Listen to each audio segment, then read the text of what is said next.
Saudara-saudara, kalian tahu tidak bahwa ternyata daerah-daerah di Turki itu seringkali ditulis atau disebut di dalam Alkitab, seperti Galatia, Kapadokia, Pontus, Asia Kecil, Bitinia, Tarsus, Antioquia, Efesus, Kolose, Kilikia, Smyrna, Sardis, Laodikia, dan daerah-daerah yang lain yang ada di negara Turki.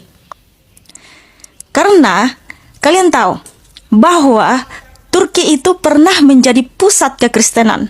Bahkan rasul-rasul atau murid-murid Tuhan Yesus Kristus disebut Kristen pertama sekali adalah di Antioquia, di mana Antioquia itu adalah negara Turki.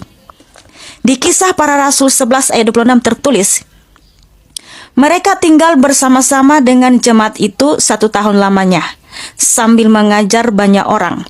Di Antioquia lah murid-murid itu untuk pertama kalinya disebut Kristen.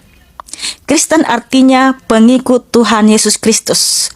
Kristen berasal dari bahasa Yunani Kristianos, berasal dari kata Kristos, di mana Rasul Petrus menyebutkan bahwa kita harus bangga disebut Kristen karena ada nama Allah kita di dalam Kristen itu, yaitu Kristus. Sebab Kristen memang berasal dari kata Kristos. Jadi, negara Turki sudah sering disebut di dalam Alkitab. Bahkan Tuhan Yesus memberikan nubuatan kepada rasulnya seperti apa keadaan Turki di masa yang mendatang. Memang para rasul itu mereka memberitakan Injil ke negara Turki, sehingga di sanalah pusat kekristenan dan lahirnya gereja mula-mula. Bahkan Rasul Paulus menulis surat kepada jemaat di Galatia, Efesus, dan Kolose. Nah, daerah-daerah ini adalah negara Turki. Dan juga Rasul Paulus sudah menubuatkan seperti apa itu jemaat di Turki atau keadaan di Turki itu. Memang Turki pernah menjadi pusat kekristenan, bahkan lahirnya gereja mula-mula dan rasul-rasul disebut Kristen pertama sekali di Turki.